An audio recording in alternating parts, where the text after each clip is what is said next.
Qué alegría me da poder verlos a todos aquí. Acuérdense que si pueden poner su camarita, está increíble. Si no pueden, no se preocupen.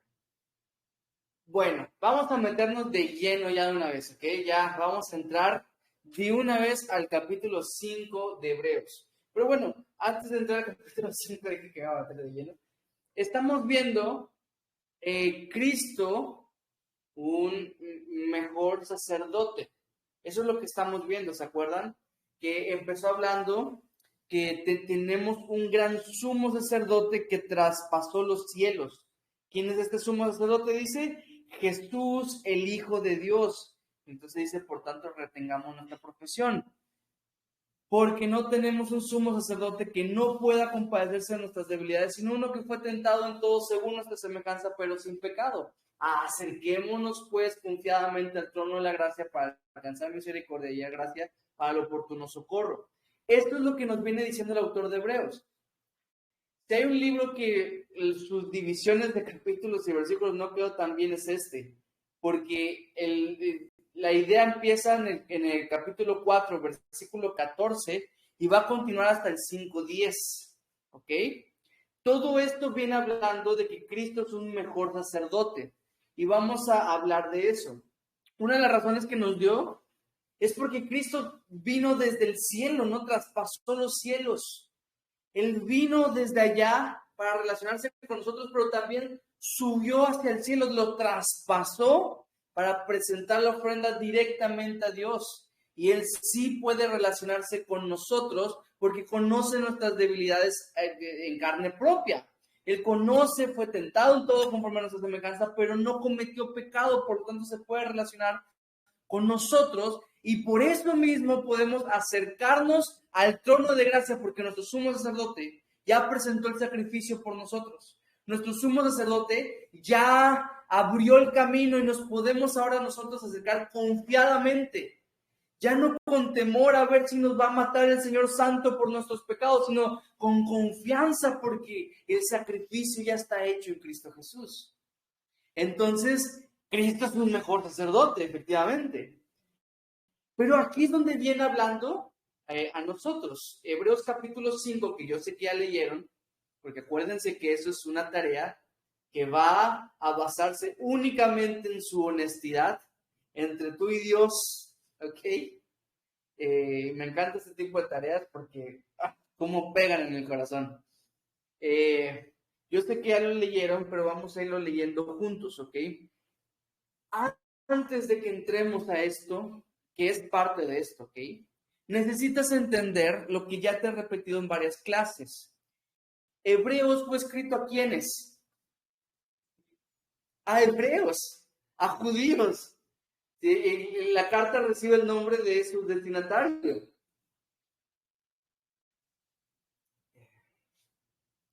Arriba Windows.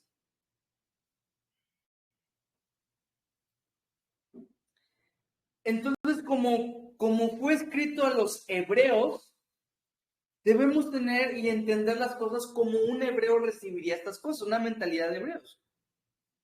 Esto que le está diciendo el autor de Hebreos a los judíos es impactante para ellos, porque para empezar, todos los sacerdotes venían de la tribu de Leví, ¿ok? En el pueblo de Israel, ¿a qué tribu perteneces? Es gigantesco. Y tú no puedes elegir, no, yo quiero ser nación del fuego y nación del agua. No funciona así. Ahí lo que tenías que hacer, pues es nacer directamente de alguien que venía de esa tribu, y entonces tú pertenecías a la tribu de cualquiera que sea de las 12 tribus, o de Leví en este caso. Y todos los sacerdotes únicamente podían ser de la tribu de Leví. Únicamente, no puede haber un sacerdote de otra tribu. Pero Jesús no es de la tribu de Leví. ¿Alguien sabe de qué tribu es Jesús? De la tribu de Judá, por esto es llamado el león de Judá. ¿Ok? Jesús es de la tribu de Judá. Entonces, ¿se imaginan el impacto? ¿Cómo un descendiente de la tribu de Judá va a ser sacerdote? y sumo sacerdote, y mejor sumo sacerdote que todos los descendientes de Aarón.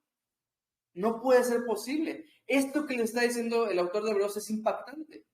Aquí les va la primera tarea, sencillita y carismática como yo. Primera tarea que van a tener de la clase de Hebreos, ¿ok? Acuérdense que yo les dije que iban a haber una que otra tarea y todo eso se va a repartir, no me acuerdo si eran 30 puntos creo que eran. Entonces, si solo es esta tarea y la haces porque está bien sencilla, ya tienes 30 puntos. Si hay dos, van a ser 15 y 15, y así nos vamos a ir repartiendo. Pero bueno, primera tarea, escribir las 12 tribus de Israel, más Leví. Sencillito. Lo puedes buscar en la Biblia, pero hoy en día la tecnología nos ha alcanzado, entonces puedes googlear. ¿Cuáles son las ¿Lo 12 tribus de repites, Israel? porfa? ¿Cuáles son las 12 tribus de Israel? Esa es la tarea, la pregunta. Las 12 tribus de Israel más Leví. Leví sería una 13ª tribu de Israel, que más adelante, cuando hablemos de esto en el capítulo 7, se los voy a explicar, ¿ok? ¿Sí? ¿Se entendió?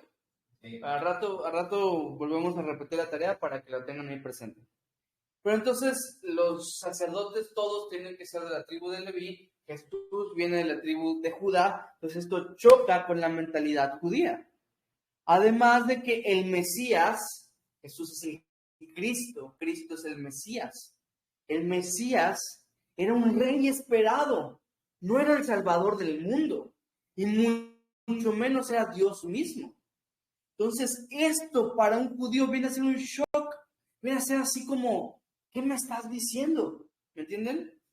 Esto es impactante. Todo lo que se ha dicho ha sido de alto impacto para los judíos. Entonces, ahí es donde estamos. Cuando el autor de Hebreos empieza a hablar de Jesucristo como el sumo sacerdote, pues un judío está recibiendo esta información como, o sea, no tiene sentido. Por eso es que se pone a explicar tanto al respecto. Y de hecho, hoy va a empezar a explicar sobre el sacerdocio de Jesús. Se va a hacer una pausa y va a regresar a explicarlo en el capítulo 7, pero ahorita vamos a hablar de eso. Vamos a comenzar Hebreos capítulo 5, desde el versículo 1 en adelante. ¿Están conmigo, verdad? Hebreos capítulo 5, del versículo 1 al 4 voy a leer. Porque todo sumo sacerdote tomado de entre los hombres es constituido a favor de los hombres, en lo que a Dios se refiere, para que presente ofrendas y sacrificios por los pecados, para que se muestre paciente con los ignorantes y extraviados, puesto que él también está rodeado de debilidad, y por causa de ella debe ofrecer por los pecados, tanto por sí mismo como también por el pueblo. Y nadie toma para sí esta honra, sino el que es llamado por Dios, como lo fue Aarón. Vamos a hablar tantito, porque eso es lo que está hablando el autor de Hebreos, sobre el sacerdocio levítico.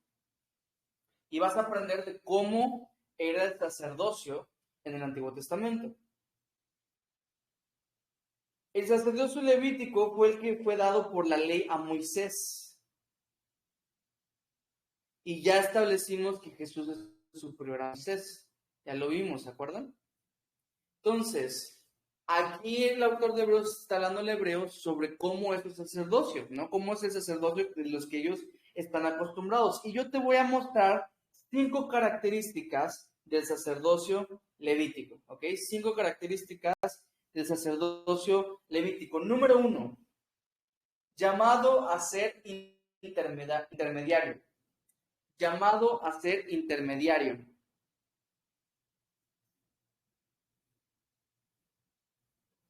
Porque como dice, representaba a los hombres ante Dios. Que eso es lo que hacía, intermediaba entre los hombres y Dios.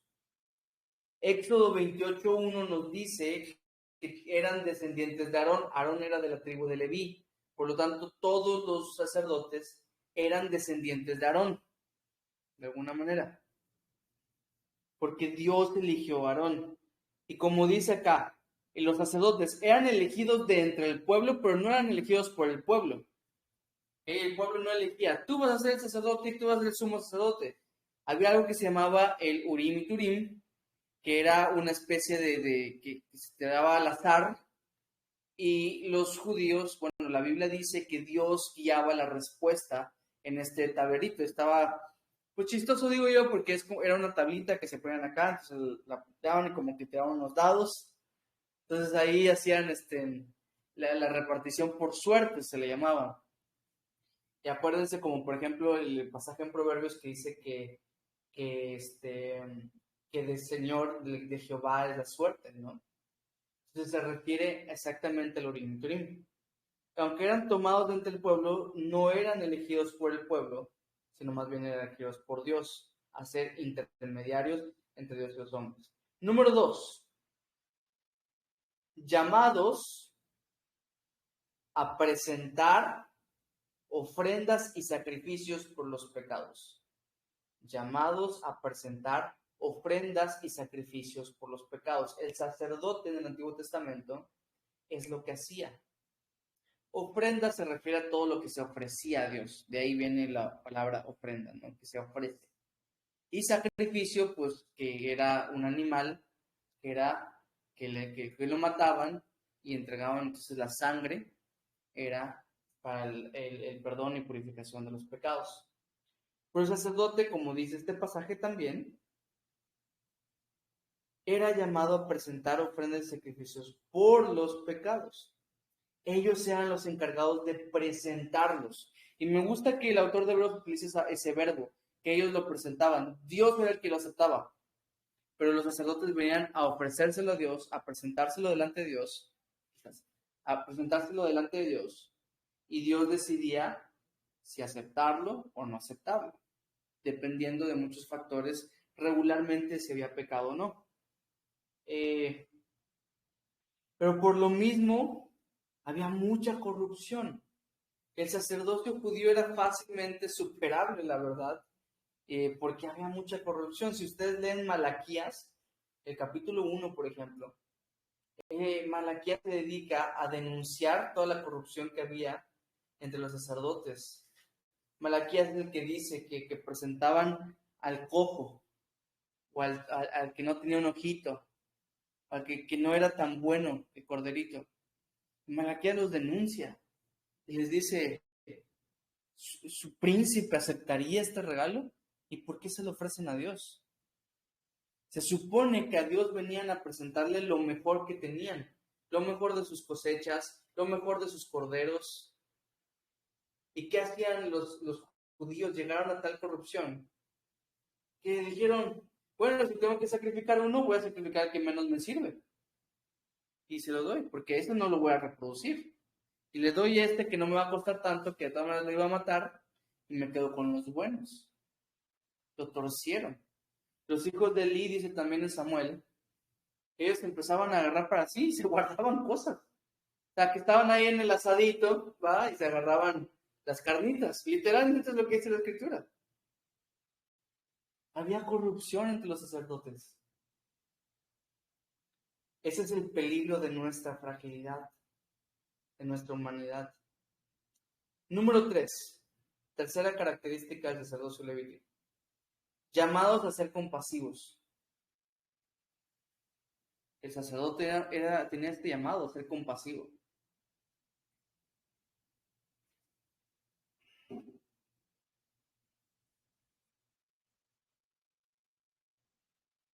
¿Cómo lo vemos en nuestro Señor Jesucristo, no?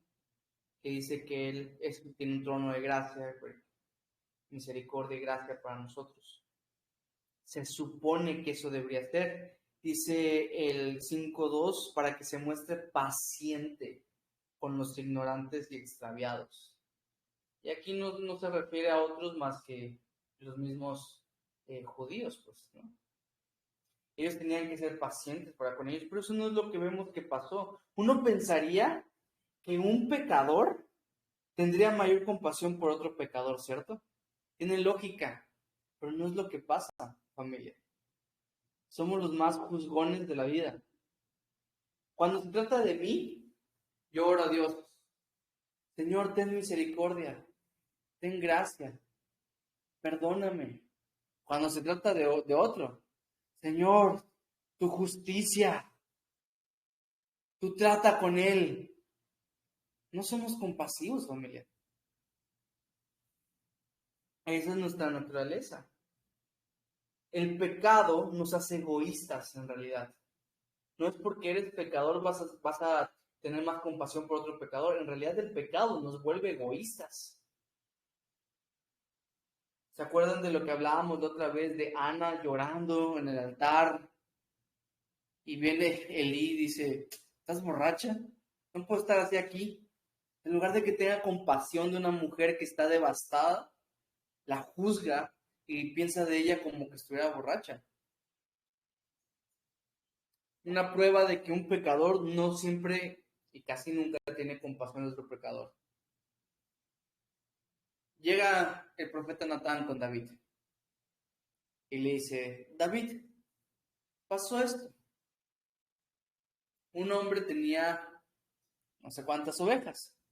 Tenía un montón de ovejas, ¿verdad? Y había otro hombre que tenía una sola ovejita, ¿verdad? Y entonces este primer hombre va y agarra la oveja que no era suya y la come para dársela a otras personas. ¿Qué hacemos con él? David, ¿qué dijo? ¡Que lo maten! Estas injusticias no la vamos a permitir en el reino. Y Natán le dice, David, ese hombre eres tú. Porque había robado, ¿verdad?, a la mujer de Urías, a Betsabé. Ven cómo, o sea, David había hecho exactamente lo mismo y a un nivel súper peor y no tuvo compasión por el otro hombre. Que fue una historia ficticia, pero al final de cuentas demuestra que un pecador no tiene compasión por otro pecador. Ya se dan cuenta. Ahora que estamos en Cristo Jesús ya es posible. Ya no es como que, ya me dijeron que yo no puedo tener compasión por otro pecador, ya no voy a actuar con compasión. No actuabas con compasión, sea realista. Pero ahora que estás en Cristo Jesús, ya puedes actuar con compasión, porque ahora, ¿verdad? El amor de Cristo ha sido derramado en nuestros corazones, el amor de Dios nos constriñe, dice la Escritura. El amor de Dios está aquí en nosotros. Y el amor de Dios es lo que podemos y debemos dar a otros, porque el fruto del Espíritu es amor, gozo, paz, paciencia, benignidad, bondad, fe, mansedumbre, templanza.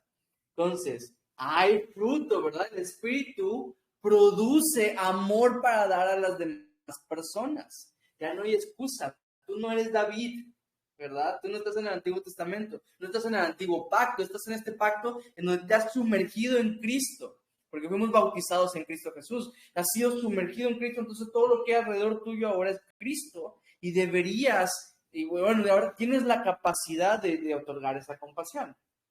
Pero bueno, estábamos hablando de los sacerdotes, ya me desvié. Entonces, la tercera característica del sacerdote es que tenía que ser compasivo. La cuarta característica, llamado a purificarse. Llamado a purificarse.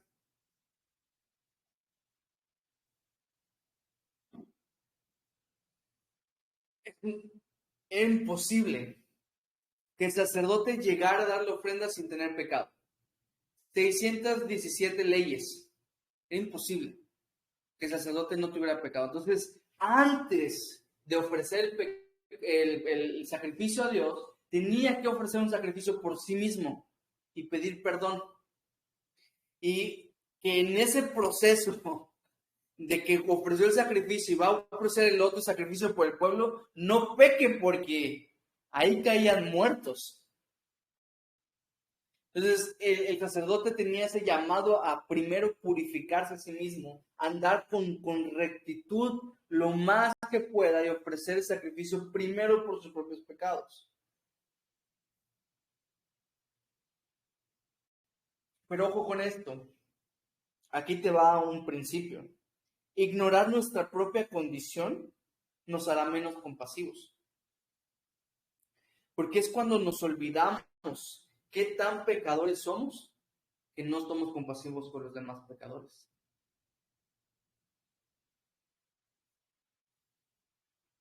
Está muy, muy bíblico, muy cristiano decir, de los pecadores yo soy el primero. Sí, pero cuando tienes la conciencia de que no eres digno de esta gracia, otorgarás gracias a las demás personas. Había una costumbre que después se hizo popular, cuando los sacerdotes venían a ofrecer el incienso y el sacrificio delante de Dios en el lugar santísimo, les empezaron a amarrar una campana en sus pies, porque pasaba de que el sacerdote caía muerto y pues nadie puede entrar en el lugar santísimo. Entonces les amarraron una campana en sus pies para ver, mientras escuches la campana, el sacerdote seguía vivo. Cuando dejabas de escuchar la campana, cuidado porque el sacerdote se murió, porque estaba en el lugar santísimo, tenía que venir recto. Entonces empezaron también a amarrarles una cuerda. ¿Para qué? Para que cuando caigan muertos, los puedan ellos sacar con la cuerda, porque solo el sumo sacerdote podía entrar en el lugar santísimo. Llamados a purificarse. Pensamos, familia, que el hacer cosas para Dios nos exenta de arrepentimiento, pero no es así. Que tú estés en esta clase no quiere decir que ya estás bien con Dios. Que tú estés en esta clase no quiere decir que no debas hacer otras cosas, que no debas cumplir los demás mandamientos, que no debas tener compasión. Esto no sustituye otra cosa, no una cosa sustituye la otra. Pero bueno, quinta característica, que eran llamados por Dios. Llamados por Dios. Porque nos dice el versículo 4 que nadie toma para sí esta honra, sino el que es llamado por Dios, como lo fueron. O sea, como les dije, no cualquiera puede ser sacerdote, sino solamente los de la tribu de Leví, porque Dios lo estableció así. Así que, de alguna manera, Dios llamó a los levitas. ¿Cuál es el quinto, me dijo? Llamado por Dios. El quinto es llamado por Dios. Nadie se podía autonombrar sacerdote. Los de Coré en los tiempos de Moisés intentaron hacer eso. Dijeron, ¿por qué Moisés y Aarón tienen este privilegio? Nosotros también somos santos. El Señor nos ha llamado santos a nosotros. Nosotros vamos a quemar incienso y a presentar sacrificios. Y lo hicieron. Desafiaron la autoridad de Moisés y Aarón. Y no tuvieron que hacer nada. Porque dice que el Señor abrió la tierra y se los tragó. Ahora sí que de ahí nació la expresión trágame tierra, ¿no? Pero sí, eso es lo que pasó. Literalmente se abrió la tierra y se tragó a todos los de Coré y toda su gente que intentaron hacer la labor de sacerdotes y ellos no siendo llamados por Dios. Saúl, el primer rey de Israel, presentó sacrificios a Dios. Eso es una labor que no le tocaba a él. Tenía que esperar a Samuel y no lo esperó. Él dijo, yo lo voy a hacer. Te voy a agradar, Señor, voy a presentar este sacrificio. ¿Y qué pasó? Perdió el reino. Ya no iba a ser el rey. Y Dios llamó a David, un hombre conforme a su corazón. Usías, un rey muchísimos años después, entró al templo, lo desempolvó y dijo, bueno, no es sacerdote, yo voy a presentar el incienso, y le dio lepra. Esto lo encuentras en segundo de Crónicas 26:16. Y así podemos continuar. No cualquiera podía autonombrarse sacerdote. Tenía que ser llamado por Dios. ¿Ok? Y hoy tampoco, familia. Hoy tampoco podemos ser nuestro propio sacerdote. Ni otro hombre puede ser tu sacerdote. Por eso que exaltes a una persona, regularmente a un líder, no es correcto. No hay otro sacerdote, únicamente el que es establecido por Dios, y el sacerdote que Dios estableció por Dios para nosotros se llama Jesucristo. Y dice 2 de Timoteo 2:5 que Él es el intermediario, el único mediador entre Dios y los hombres, Jesucristo hombre, dice la Escritura. Así que ya no hay más otros sacerdotes que pueden ser intermediarios entre Dios y yo, sino solamente Jesús. Nadie puede tomar para sí esta honra, sino solamente el que es llamado por Dios. Y ya nos dijo quién es el único llamado por Dios. Nuestro sumo sacerdote se llama Jesús. Amén. Bueno, entonces vamos a avanzar porque todas estas características que acabo de dar son cumplidas en Cristo, llamado a ser intermediario, llamado a presentar ofrenda de sacrificio por los pecados, llamado a ser compasivo, llamado a purificarse, no cometió pecado, ¿verdad? Llamado por Dios, porque el versículo 5 y 6 nos dice, así tampoco Cristo, o sea, él tampoco se autonombró. Se glorificó a sí mismo haciéndose sumo sacerdote, sino el que dijo, tú eres mi hijo, yo te he engendrado hoy, como también dice en otro lugar, tú eres sacerdote para siempre, según el orden de Melquisedec. Había otro orden, otro linaje sacerdotal que empezó por este hombre llamado Melquisedec, un sacerdote que fue rey. ¿Como quién? Como nuestro Señor Jesucristo. Y la escritura, esto que les acabo de leer, es de un salmo que fue cientos de años antes de que viniera Jesús. Ya estaba profetizado que el Mesías iba a venir de otra línea sacerdotal que iba a ser según el orden de Melquisedec. Melquisedec aparece en Génesis y ya vamos a hablar de él cuando vayamos al capítulo 7 de Hebreos, ¿ok? Ahorita no nos vamos a enfocar en eso porque el autor de Hebreos tampoco habla mucho de esto, pero en el capítulo 7 habla de lleno de Melquisedec y por eso vamos a entender qué es esto de otra línea sacerdotal y cómo se come, ¿verdad? Entonces, ahorita, lo que sí estamos viendo es que Jesucristo no se autonombró sacerdote, sino que Él cumplió con los requisitos. Dios ya había establecido que iba a venir un sacerdote que iba a ser mejor porque no se relacionaba con Leví o con Aarón, sino como con Dios directamente, porque dice, tú eres mi hijo, yo te he engendrado. Y de una durabilidad superior, porque dice, tú eres sacerdote para siempre. Pero bueno, ya hablaremos de Melquisedec. Versículos 7 al 10 dice, y Cristo en los días de su carne, ofreciendo ruegos y súplicas con gran clamor y lágrimas al que le podía librar de la muerte, fue oído a causa de su temor reverente, y aunque era hijo, por lo que padeció, aprendió la obediencia, y habiendo sido perfeccionado, vino a ser autor de eterna salvación para todos los que le obedecen, y fue declarado por Dios sumo sacerdote según el orden de Melquisedec. Dice la escritura, en estos versículos que estamos viendo, que Jesús cuando estaba acá en la tierra, ofrecía ruegos y súplicas con gran clamor y lágrimas. Nuestro Señor Jesús padeció en gran manera. Aquí te va un pasaje que te voy a pedir que me acompañes. Lucas 22, desde el 39. Lucas 22.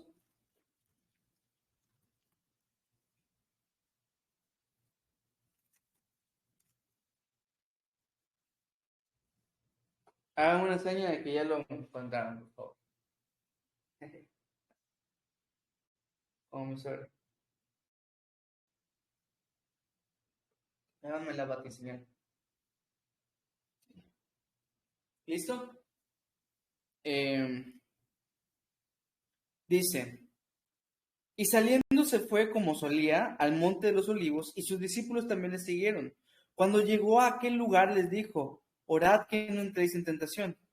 Y el que se apartó de ellos a distancia como de un tiro, y él se apartó de ellos a distancia como de un tiro de piedra, y puesto de rodillas oró, diciendo, Padre, si quieres, pasa de mí esta copa, pero no se haga mi voluntad sino la tuya. Y se le apareció un ángel del cielo para fortalecerle. Y estando en agonía, oraba más intensamente, y era su sudor como grandes gotas de sangre que caían hasta la tierra. Cuando se levantó de la oración y vino a sus discípulos, los halló durmiendo a causa de la tristeza, y les dijo, ¿por qué dormís? Levantaos y orad para que no entréis en tentación. Y bueno, esta historia me fascina, pero muestra la agonía de la cual el autor de Hebreos está hablando. El Señor estaba en tal agonía que llegó a sudar gotas como de sangre.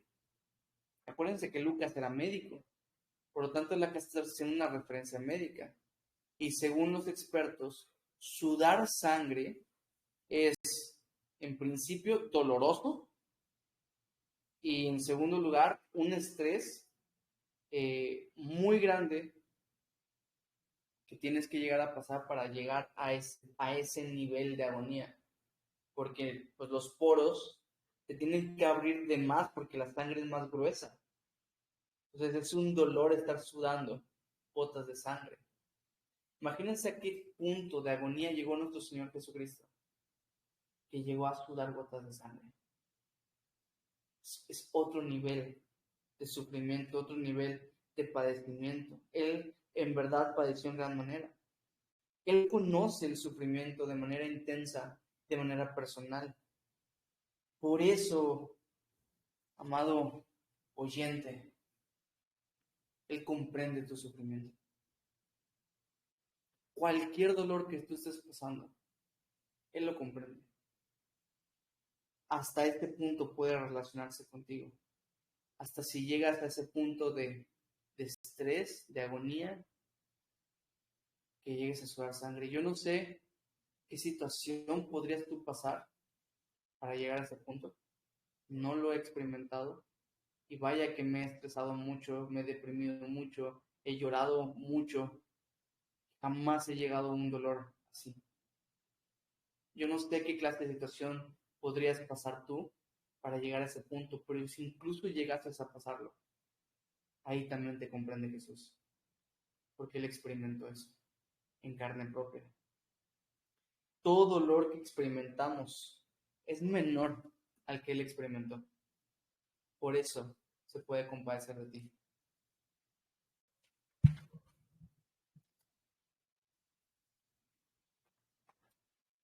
Y dice que Él presentó ruegos al que le podría librar de la muerte. Y ojo, aquí no está diciendo que Jesús no iba a morir o algo así, o que no quería morir por los pecados.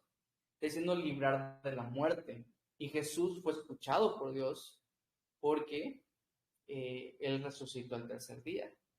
Fue librado del reino de la muerte. ¿Se acuerdan lo que vimos hace unas clases atrás? Que utilizó la muerte para derrotar a la muerte. Entonces Jesús sí, como sacerdote está hablando acá, ¿verdad? Sí presentó este ruego delante de Dios y Dios lo escuchó y Dios respondió a esa oración, respondiendo en la resurrección. Y ahora sí el versículo un poco polémico, ¿no? Y aunque era hijo, por lo que padeció, aprendió la obediencia. Un poco polémico porque pues aparece la palabra aprendió y se supone que Dios es omnisciente, no se supone, Dios es omnisciente. Pero literalmente aprendió es la palabra que se utiliza para aprender por experiencia, ¿ok? Y en ese sentido, claro que aprendió obediencia, ¿no? Porque él experimentó el sufrimiento que conlleva la obediencia en carne propia. Entonces, aunque está diciendo, acuérdense que cuando el autor de Hebreos habla de Jesús como el Hijo de Dios, lo está poniendo como igual a Dios, ¿no? Básicamente está diciendo, aunque Jesús es Dios, experimentó en carne propia lo que significaba obedecer, lo que significaba padecer. Jesús experimentó el sufrimiento que la obediencia implica. Aquí te doy una frase que considero va a ser muy buena para nuestro entendimiento.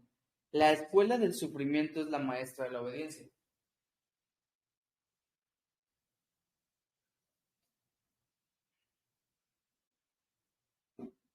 Porque es así.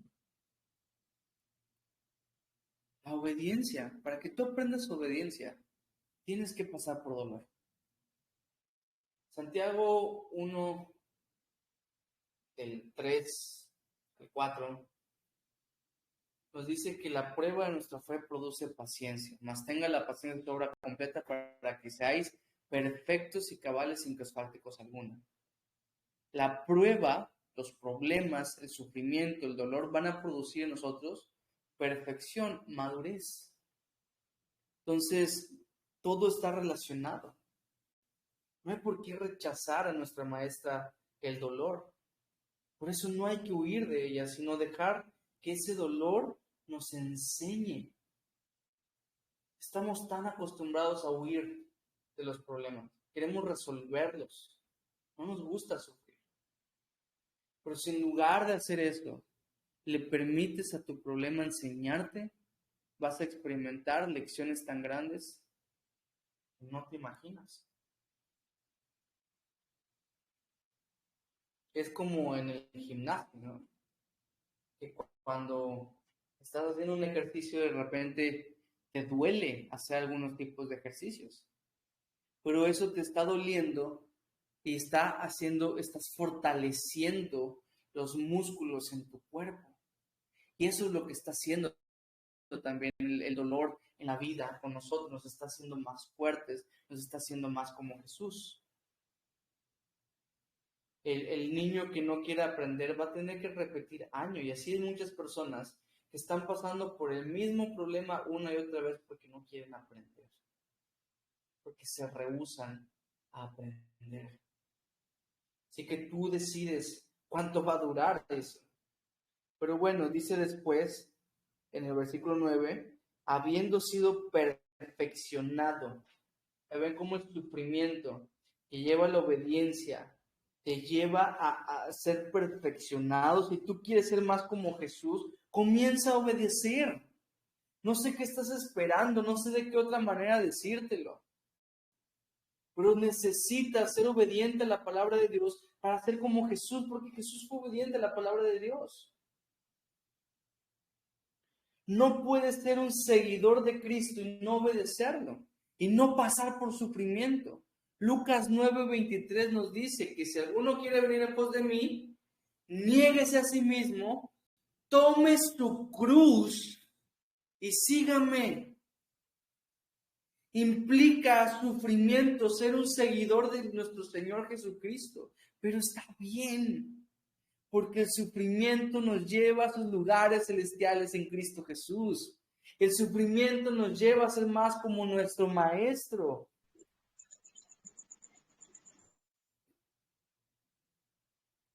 Y dice que vino a ser autor de eterna salvación para todos los que le obedecen.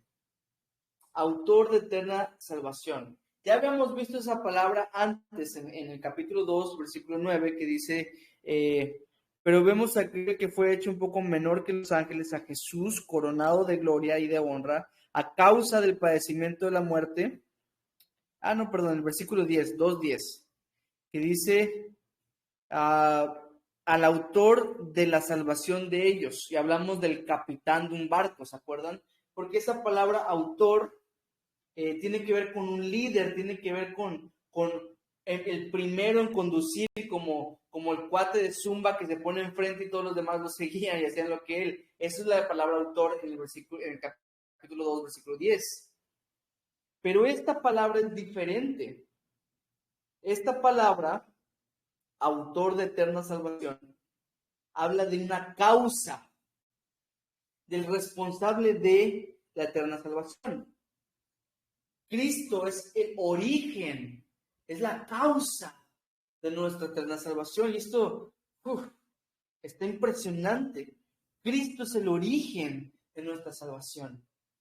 Por eso, porque es el origen de nuestra salvación, comparte la esencia que Cristo mismo tiene. Porque Cristo es eterno, nuestra salvación es eterna, porque Cristo es la causa. ¿Me entienden? Cristo es el origen de nuestra salvación. Por eso nuestra salvación es eterna. Por eso nuestra salvación es perfecta. Por eso nuestra salvación está completa. Por eso nuestra salvación está llena de gracia. Por eso nuestra salvación es justa. Porque todas esas características las tiene Cristo. ¿No está impresionante esta palabra? Jesús es el autor de nuestra eterna salvación. Es la causa de nuestra eterna salvación. Y dice, para todos los que le obedecen. Y familia, no tengas miedo porque dice que los que lo obedecen y tú digas, oh, pero es que si no lo obedezco me voy al... No, ya hablamos de la salvación y cómo no se pierde. Sin embargo, no tienes por qué temer. ¿Acaso tú no obedeces al Señor? Se supone que sí, porque dice Juan 14:15, que los que me aman, dijo Jesús, obedecen mis mandamientos, guardan mis mandamientos. No te preocupes, Preocúpate en amar a Jesús. Preocúpate en amarlo. Y que el amor te lleve a obedecerle también. Y el versículo 10 nos vuelve a mencionar que fue declarado por Dios sumo sacerdote según el orden de Melquisedec. Ya hablaremos de eso.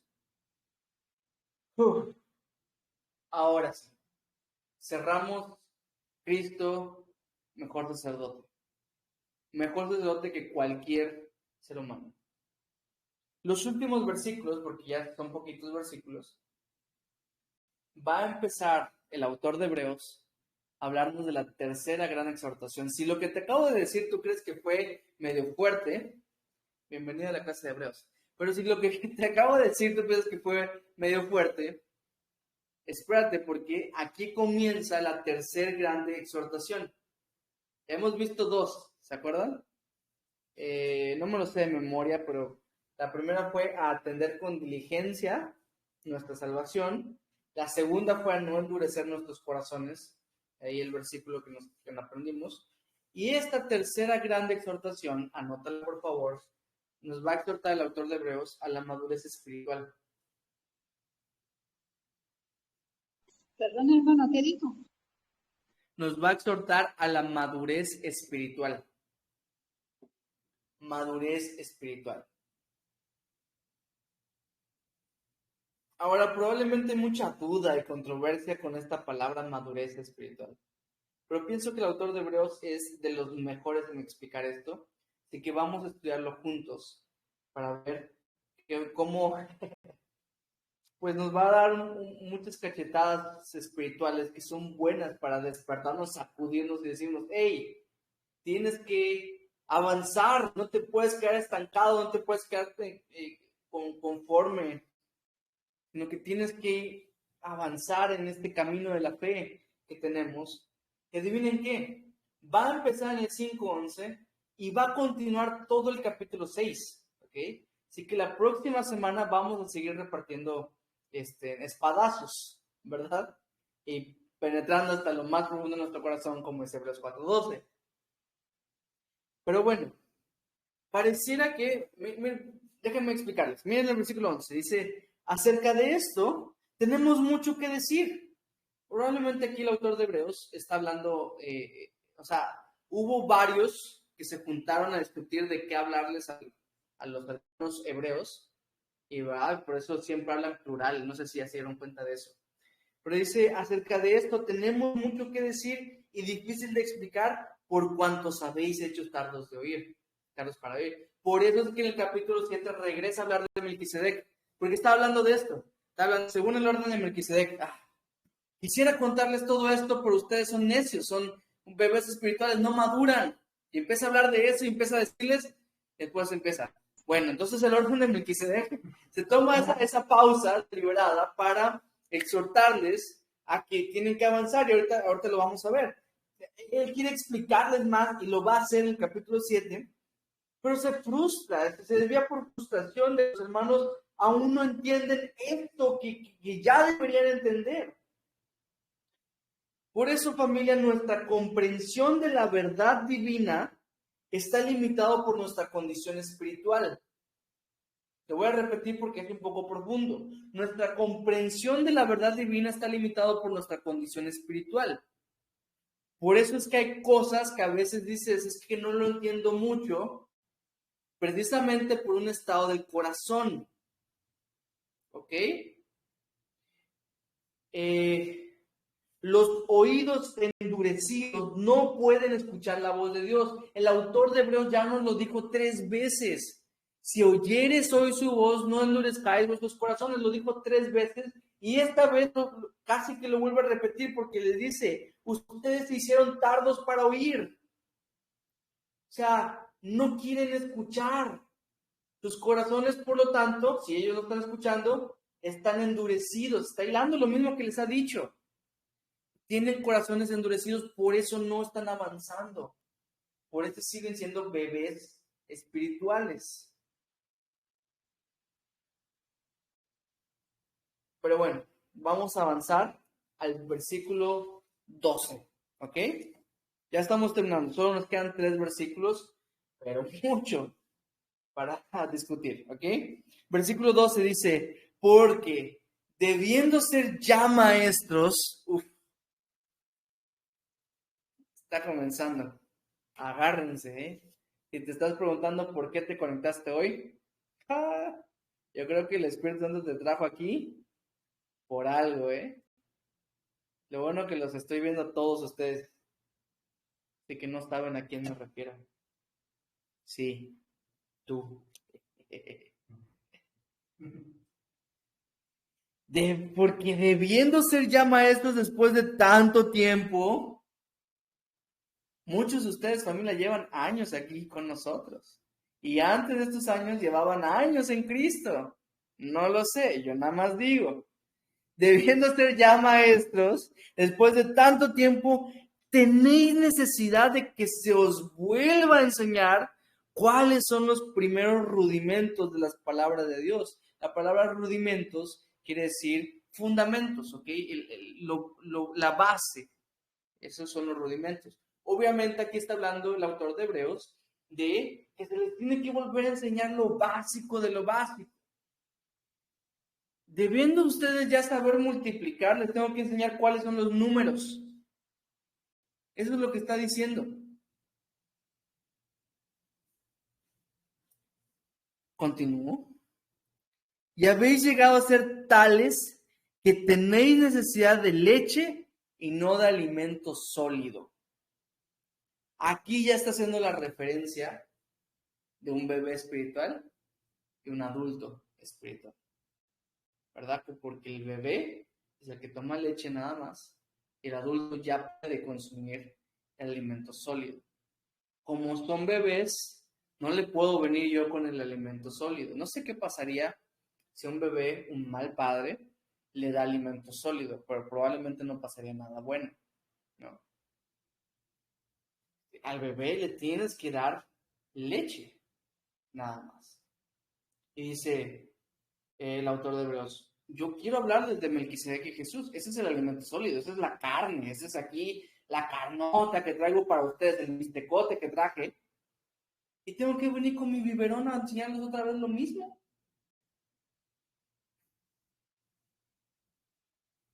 Cachetadón.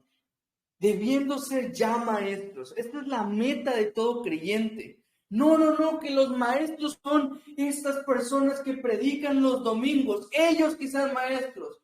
El hermano Hugo que viene de Guatemala, lo tenemos que traer de Guatemala porque en Chetumal no hay más maestros.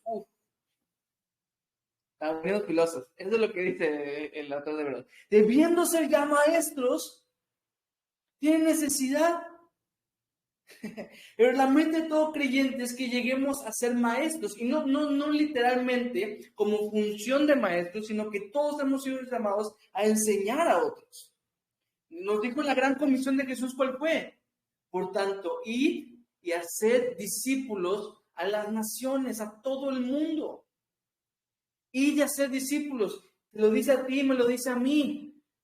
Hacer discípulos implica que tú le enseñes a otra persona. Así como Jesús hizo 12 discípulos, estos 12 discípulos tuvo que ser otros discípulos, y estos otros discípulos, otros y otros y otros. Esa es la manera en que Jesús proyectó la multiplicación de su iglesia, el crecimiento de su iglesia. Y como tú viniste a ser un discípulo de Cristo, tú también tienes la obligación y la meta de hacer otros discípulos a los cuales enseñarles otras cosas. Acá en la congregación tenemos la costumbre, en teoría, de que cuando llegan nuevos, enseñarles estos rudimentos, ¿verdad? Tenemos unas lecciones que le llamamos ladrillo por ladrillo, los cuales hermanos le enseñan a otros. Y la idea es que cuando vengan otros, esos hermanos le enseñen a otros, y así, y así, y así. Esa es la meta, como le dijo Pablo a Timoteo. Esto enseña, lo que yo te enseñé, enséñale a otros hombres fieles que enseñen a otros. Esa siempre ha sido la meta del creyente. Pero dice, debiendo ser ya maestros, les tengo que volver a enseñar las cosas. Pareciera que aunque ya se los había dicho varias veces, aún no aprenden. Y ojo, quiero hacer un paréntesis muy importante. No estoy hablando de aquellos que se esfuerzan por aprender y les cuesta. Porque acuérdense que esto no es un asunto de conocimiento, esto es un asunto de corazón. Si tú estás acá y hay cosas que te cuestan entender, pero quieres aprender, no estoy hablando de ti. Porque tú, por el contrario de otras personas, estás con el corazón correcto. Pero hay personas que tienen el corazón endurecido y no quieren aprender. Y solo están porque tienen que estar, porque saben que, bueno, me tengo que conectar a la clase. Pero su corazón no está aquí. Su corazón no está con Jesucristo. Su corazón está en otros lugares. Su corazón está en mis actividades, en mi trabajo, en mis problemas.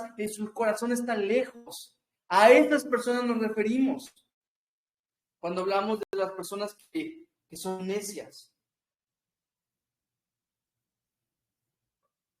Y aquí te va la razón por la cual estoy diciendo esto. Me voy a saltar al versículo 13 al final. Que, bueno, dice, y todo aquel que participa de la leche es inexperto en la palabra de justicia porque es niño. Aquí te da una razón. Pero la Reina Valera no hizo un muy buen trabajo de darnos esta causa, esta razón, porque en el original griego, porque es niño, es porque se ha hecho niño, porque él quiere ser niño. ¿Ok? Esta persona es un bebé espiritual, porque siendo un bebé espiritual se siente bien cómodo y ahí quiere quedarse, no quiere avanzar. No, yo estoy bien que los demás me den, que a mí vengan, jueguen conmigo, me digan, ay hermanito, que los demás opinen, que los demás se encarguen, que los demás se edifiquen, que los demás sirvan. Yo estoy cómodo allá. Entonces, no se trata de, ay, tú, porque llevas 3 días en la congregación, tú eres un niño y... No, él no. Los bebés de 40 años, que ya no son bebés, ya no deberían ser considerados bebés, pero que todavía se creen bebés, a esos se les habla. Ellos deciden actuar con la inmadurez de un niño. Y yo sé que conocemos personas así. Ojo, familia, yo sé que nosotros hemos sido personas así. Que se nos tiene que exhortar una y otra vez de las mismas cosas porque no queremos hacer caso. Porque pienso en, no se metan con mi vida.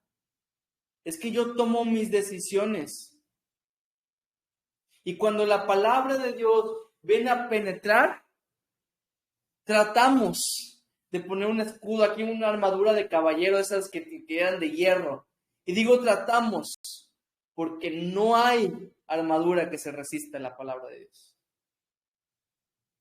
Porque sí escuchamos la voz de Dios cuando nos dice que, cuando nos confronta, pero no queremos hacerle caso.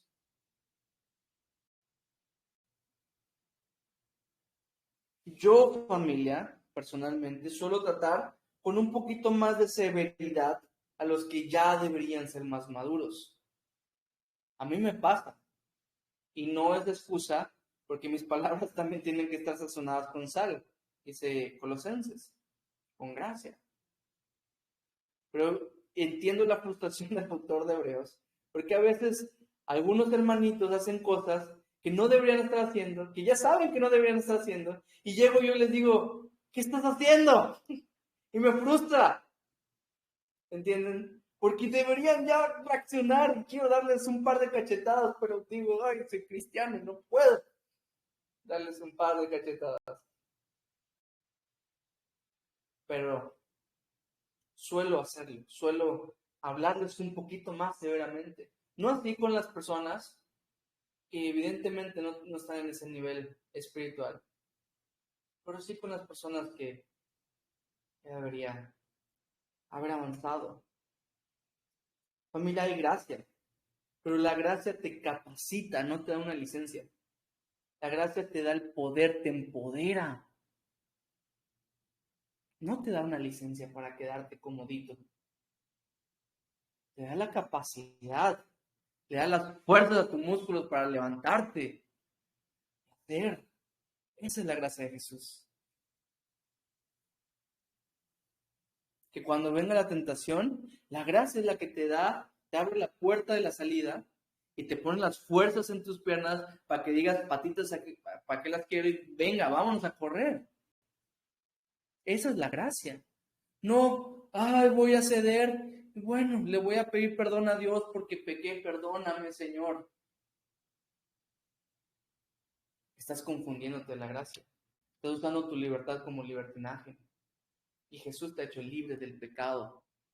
Para que sí, tu familia, tú tienes la capacidad de decir que no. Antes no la tenías, ahora sí. Pero bueno, dice que debiendo ser ya maestros. ¿Cómo puedes tú enseñar a otros si todavía necesitas que te enseñen estas cosas? Un bebé no puede alimentar a otro bebé. Le dará así en su boquita un alimentito nada más, pero nada, no lo puede alimentar, ¿verdad? Solamente dominamos algo después de hacerlo, después de haberlo enseñado a otras personas. La culminación de un aprendizaje es la enseñanza. Y pasa. O sea, no sé, yo sé que algunos de ustedes han dado clases, y no me refiero solamente a la Biblia. Y cuando das una clase, tú eres el que ya domina el tema, ¿no? Me pasaba, voy a hablar de otro tema que no sea la Biblia, por ejemplo, en inglés, estaba enseñando inglés, y de repente ya dominaba lo que sea que estaba enseñando, de música, de otras cosas, porque te retas a ti mismo a aprender y se lo enseñas a otro. Entonces, es una meta gloriosa que te va a ayudar a crecer, es una herramienta perfecta que tú enseñes a otros. Por eso siempre les digo, ¿por qué no le das tú el ladrillo por ladrillo a otra persona? No porque yo esté fastidiado de hacer esas cosas. Quien me conoce sabe que yo amo enseñar. O sea, que me das un tiempo de enseñanza y yo me tomo un montón de tiempo sin problema, porque me apasiona esto, pero porque sé lo hermoso que es ser usado por Dios, porque sé lo beneficioso que es para mí enseñar a otros, siempre les exhorto a enseñar a otros. Entonces sí, tómate ese reto. Y dice, tengo que enseñarles otra vez los primeros rudimentos. Los rudimentos no son malos, familia, tienen su lugar y su tiempo. Los rudimentos nos ayudó y nos bendijo. Pero quedarse en la simiente no edifica, en el sentido de la analogía, ¿verdad? Porque la edificación es ir creciendo, ir haciendo un edificio. Los rudimentos es la base. Es como un adulto de 40 años que quiere volver a repetir el kinder. Pero no como que, qué hermoso que se está superando a sí mismo. No. Desde que tenía 5 años que estaba en el kinder, ha venido repitiendo, ¿saben? A los 6, 7, 8, 9, 10, 11, 12, 13, 14, hasta los 40. ¿No? Y ahora lo popular, él se identifica como bebé, ¿no? Ahí tiene que estar. Así hay muchas personas. A lo cual yo digo, ya basta. Ya. La leche no es mala, pero es solo para el principio. Vamos a ver la próxima clase cuáles son nuestros primeros rudimentos y te vas a sorprender, bueno, desde que leas el capítulo 6, te vas a sorprender de cuáles son los rudimentos que dice el autor de Hebreos. Pero el alimento sólido, por ejemplo, ¿cuál es la comparación entre Jesús y Melquisedec? Que es lo que está hablando el autor de Hebreos. Eso ya es para nosotros, los que hemos decidido avanzar. Y dice 14, pero el alimento sólido es para los que han alcanzado madurez, para los que por el uso tienen los sentidos ejercitados en el discernimiento del bien y del mal. La pregunta sería, ¿cómo puedo yo alcanzar la madurez? ¿Cómo puedo yo obtener crecimiento? ¿no? Y mira, la escritura te da muchas formas, todas espirituales, obviamente. Pero aquí te van 4 de las que yo considero más importantes y que te prometo que si haces estas 4, próximamente te vas a volver anciano de la iglesia. Acuérdense, anciano no de edad, sino espiritual. Número 1, a través del cuerpo. A través del cuerpo tú puedes alcanzar madurez, sí o sí. Les voy a repartir unos versículos, ¿ok? Para que me ayuden a que esto sea ya más rápido, ya estamos terminando. Vamos a ver conforme los veo yo aquí en la pantalla, ¿ok? Vamos a comenzar con Sherry. Efesios 4:16. Fíjense que no corroboré estos versículos. Vamos a ver si no nos llevamos una sorpresa. Todavía no los anoten, yo les voy a decir dónde anotarlos para que no les quede así súper disparejos sus apuntes. Pero Efesios 4:16 lo va a leer Jerry, Gaby, 1 de Pedro 2:2, ¿ok? 1 de Pedro 2:2.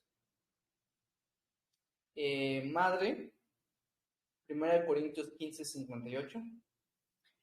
1 de Corintios 15:58.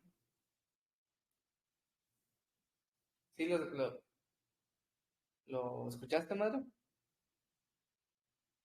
Así de cerquita se escucha como podcast, así súper bien. Sí. Madre, ¿lo escuchaste? 1 de Corintios 15:58. Ok. Padre, bueno, Hebreos 5:14, que no, ya está acá. Bueno, vamos a dejarlo a ustedes tres. Las 3 señoritas que aparecen en la pantalla ahorita, ¿no? Porque estaba aquí, pero ya no está. Bueno, entonces dijimos que la número 1, ¿cuál fue? A través del cuerpo, ¿ok? Con cuerpo, obviamente, nos referimos a la iglesia, ¿verdad? Aunque vas a pensar a través de este cuerpo no es nada, familia. El cuerpo de Cristo. ¿Qué dice Efesios 4:16? Ahí pongan Efesios 4:16. ¿Qué dice Efesios 4:16? Dice, de quien todo el cuerpo, bien concertado y unido entre sí, por todas las coyunturas que se ayudan mutuamente, según la actividad propia de cada miembro, recibe su crecimiento para ir edificándose en amor. Oh, sorpresa. Dice, reciben su crecimiento para irse edificándose en amor. O sea que una manera de crecer es a través de involucrarte en la iglesia. ¿Me viste?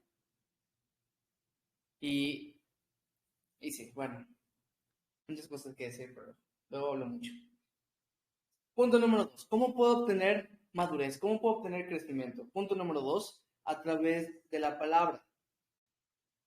Y lo que va a leer Gaby ahorita en 1 de Pedro 2:2 es una analogía diferente. Ahorita te la voy a explicar. Porque también habla de la leche. Pero vas, Gaby, por favor. 1 de Pedro 2:2. Desead como niños recién nacidos la leche espiritual no adulterada, para que por ella crezcáis para salvación. Dice que a través de la palabra crecemos para salvación. ¿Ya vieron? Hay crecimiento a través de la palabra. Ojo, aquí Pedro no está diciendo que nos mantengamos como niños toda la vida, sino nos está hablando de qué tipo de deseo debemos tener a la palabra de Dios. Desead como niños recién nacidos la leche espiritual no adulterada, que es la palabra de Dios. ¿Okay? Que nuestro deseo sea como ese bebecito recién nacido que grita y llora y deja su vida ahí gritando y llorando por la palabra de Dios. Así debemos ser. Que grita a su mamá y no puede expresar palabras y le dice, dame leche con los gritos que puede. Así debemos nosotros desear la palabra de Dios. Y a través de la palabra de Dios vamos a obtener nuestro crecimiento. Si tú constantemente estás en devocionales, en clases, en meditaciones, constantemente te aseguro que creces sí o sí. Eso es mucho de lo que nos pasa a nosotros. Tal vez no crecemos en número, pero sin problema les puedo demostrar que estamos creciendo espiritualmente, porque estamos constantemente en la palabra de Dios, y estamos constantemente hablando del cuerpo, y unámonos, y visitémonos, y hagamos esto, y hagamos lo otro entre semana, ¿me entienden? Porque siempre estamos haciendo eso, es que estamos creciendo. Punto número 3, a través del servicio. A través del servicio. Obviamente servicio al Señor. Que como dice Hebreos 6:10, también se traduce en servicio a los hermanos, ¿verdad? Pero aquí lo va a leer mi madre en 1 Corintios 15:58. ¿Qué dice? Así que, hermanos míos amados, estad firmes y constantes, creciendo en la obra del Señor, siempre, sabiendo que vuestro trabajo en el Señor no es en vano. Amén. Creciendo en la obra del Señor, ¿verdad? A través del servicio, cuando estamos sirviendo, cuando estamos haciendo cosas para el Señor y para nuestros hermanos, crecemos. Les dije que hay varios, ¿ok? Pero esta va a ser la estelar con la que vamos a concluir, la número 4, a través de la obediencia. ¿Cómo obtenemos madurez? A través de la obediencia. Esto es de lo que nos ha estado hablando el autor de Hebreos. Obediencia, obediencia. Porque estaba hablando del sufrimiento y la obediencia, es que empezó a decir, hey, maduren, obedezcan, ¿no? Hebreos 5:14, que es con el que terminamos, dice, para los que por el uso, o sea, por la costumbre, por estar obedeciendo, dice que tienen los sentidos ejercitados. Entonces, ¿cómo puedo obtener madurez? A través del cuerpo, a través de la palabra, a través del servicio, a través de la obediencia. Cuando aplicamos, hablando de obediencia, es el aplicar el conocimiento que adquirimos. Tiene que haber ese balance. Dios no vino a ser gorditos espirituales, que solo comas y comas y comas y comas. Dios quiere hacer atletas espirituales, ¿verdad? El ejercicio físico para poco es provechoso. Ese es mi versículo favorito. No, pero completo dice, mas tú ejercítate para la piedad, ejercítate para las cosas espirituales. Por eso hay que aplicarlo, lo que vamos aprendiendo. Antes a nosotros nos daban de comer, ahora buscamos la comida nosotros, ¿no? Ya que somos adultos, nosotros buscamos nuestra propia comida. Así es con la palabra de Dios. Antes nos conformábamos con la lechita que venían a darnos los santos hermanos, preciosos hermanos que el Señor nos ha dado para bendecirnos y edificarnos. Pero ahora, familia, si solo te estás conformando con eso que te dan, entonces no estás creciendo. Tienes que ir a buscar tú también. Tienes que ir a la palabra de Dios por tu propia cuenta para obtener entonces madurez. Haciendo esto, dice que ejercitamos los sentidos en el discernimiento del bien y del mal. Y aquí no está hablando de la moral, ¿ok? De que esto es bueno, esto es malo. No voy a hacer esto, pero esto sí lo voy a hacer. No está hablando de ese tipo de discernimiento del bien y del mal. Conforme a lo que ha estado hablando, es de las doctrinas. Doctrinalmente, vas a ser capaz de distinguir cuál es una doctrina buena y cuál es una doctrina falsa. Porque cuando somos niños, dice, por ejemplo, Efesios 4:14, que dice Pablo, para que ya no seamos niños fluctuantes, llevados por doquiera de todo viento de doctrina, por estratagema de hombres que para engañar emplean con astucia las artimañas del error. Cuando somos niños nos llevan por cualquier doctrina, por cualquier error, por cualquier lugar, de un lugar a otro, pero ahora que alcanzamos la madurez, ya tenemos los sentidos ejercitados para discernir cuál es buena y cuál es mala. Ya nos sirven nuestros sentidos. Voy a concluir con esto. Podemos ejercer los 5 sentidos espirituales, no físicos, ¿ok? No físicos, pero los espirituales. También hay 5 sentidos espirituales. Bueno, es una pequeña alegoría, ¿verdad? Que voy a hacer, pero podemos ejercer los 5 sentidos espirituales. Número 1, el gusto. El gusto. Dice 1 Pedro 2:3, si es que habéis gustado la benignidad de Jehová. Podemos gustar la benignidad de Dios. Dice el Salmo 34:8, gustad y ved que es bueno Jehová. Y te dice que puedes tú gustar la bondad de nuestro Dios. Aparte de la palabra de Dios que dice que es deliciosa, ¿no? También la puedes gustar. Número 2, el oído.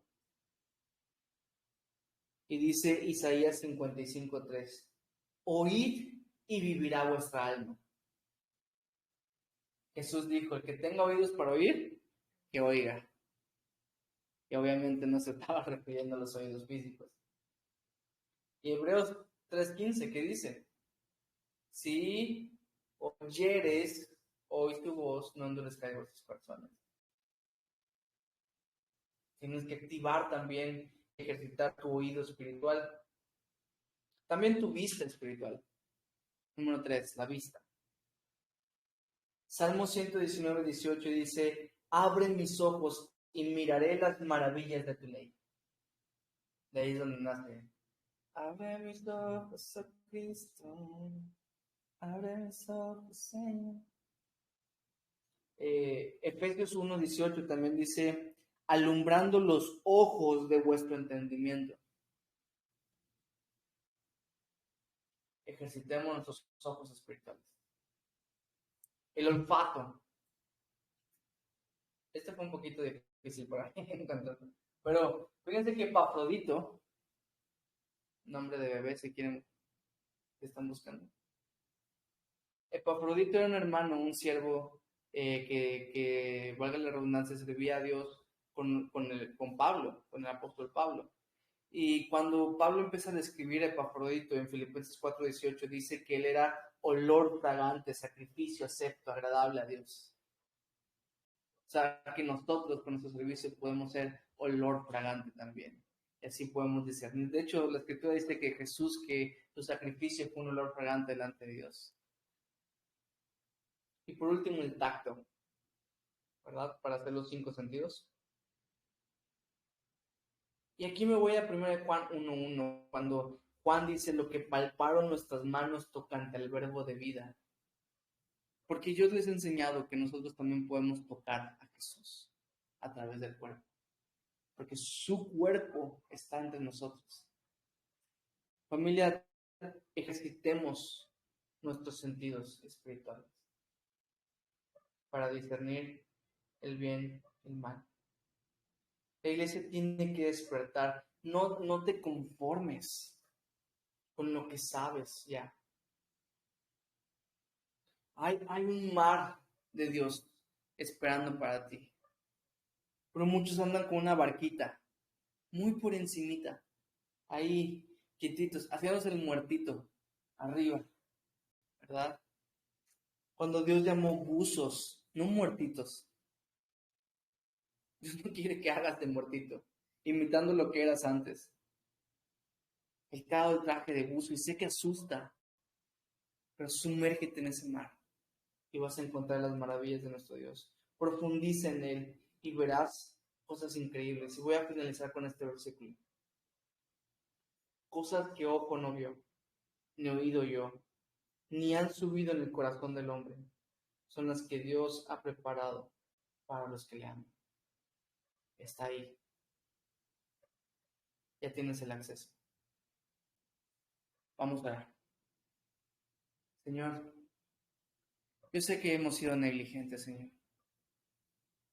Yo sé que muchos de nosotros nos hemos conformado y hemos hecho caso omiso cuando tú nos has invitado a avanzar, Señor, a ser maduros en ti.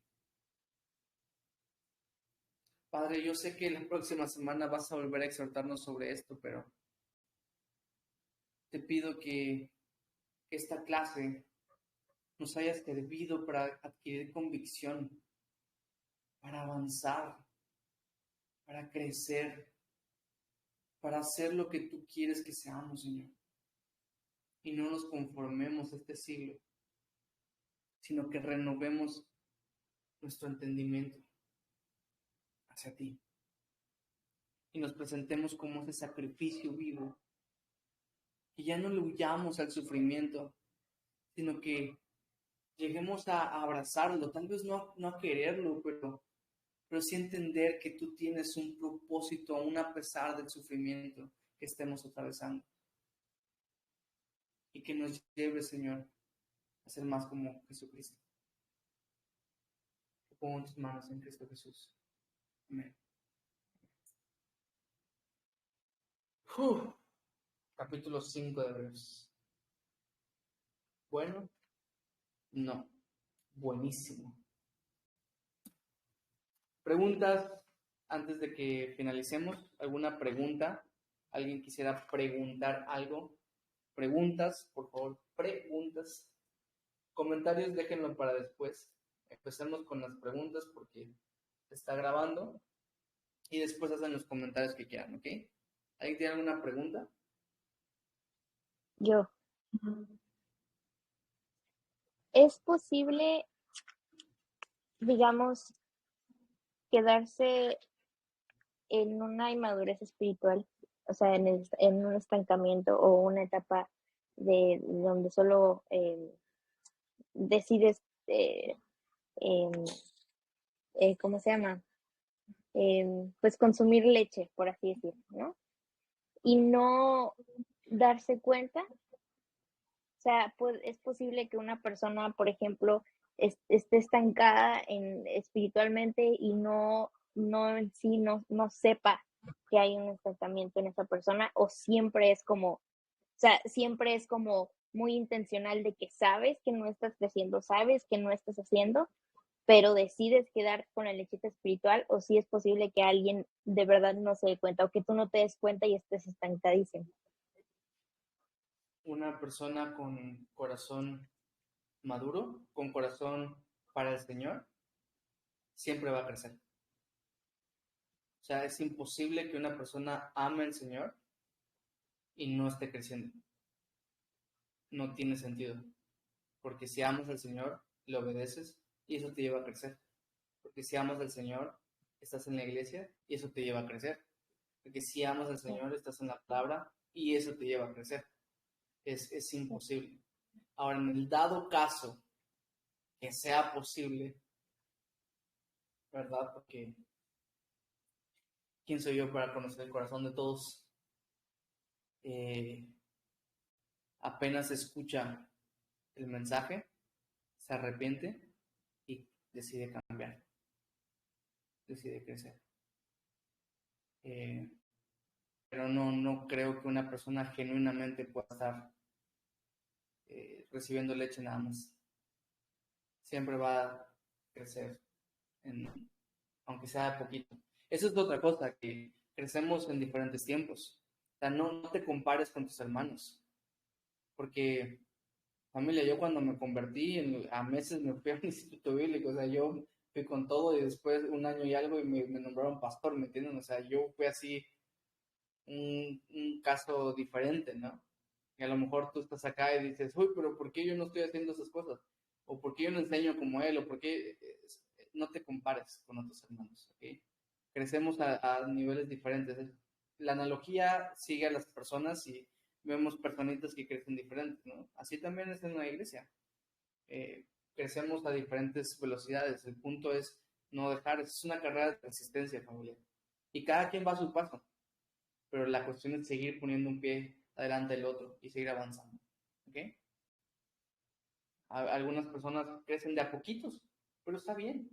Mientras sigas creciendo, está bien. ¿Ok? ¿Alguien más quiere preguntar? Yo tengo otra pregunta. Dale. Digamos, una persona que tenga el corazón dispuesto, ¿no? Que esa es una de las claves es la clave para el crecimiento, ¿no? Tener el corazón dispuesto. Pero digamos que esté en una iglesia, digamos, en un cuerpo, que tal vez se guía por jerarquías o que la palabra de Dios no es expuesta de una buena manera y todo eso, ¿eso afecta al crecimiento o por su corazón al final de cuentas va a crecer aunque su entorno no aporte al crecimiento? No, definitivamente sí le afecta, claro. Sí, el lugar importa, el lugar importa. Hablábamos la otra vez de Marcos capítulo 2, cuando Jesús habla de odres nuevos y el vino nuevo en odres nuevos ha de echar, porque el vino nuevo en odre viejo, pues revienta, ¿no? Yo recomiendo a la persona que esté en esa situación que salga de allá y busque un lugar donde sí pueda crecer. Y que le va a pasar como a Elías en el río de Sarepta, no, en el río, no me acuerdo cómo se llama ese río, que si no se iba a Sarepta con la viuda, se iba a morir. El río le sirvió y qué bendición, y siempre tenemos que ser agradecidos por eso. Pero hay que movernos de allá. Si estás en un lugar en donde no estás creciendo, probablemente, no siempre, y eso es muy delicado, porque a veces es uno el que no está, se pone con sus cosas, ¿no? Pero si estás en un lugar donde no estás creciendo y no te incentivan a crecer y no hay cosas, actividades, edificación, entonces sí tienes que salir de allá y tienes que buscar un lugar en donde sí puedas crecer. Pero es delicado y tal vez si hay una persona así, tendrían que llevar un proceso de consejería y de buscar la guía de Dios, que sea Dios el que te esté moviendo y no seas tú en tu carne. Eh, ¿Alguien más? ¿O alguna otra pregunta?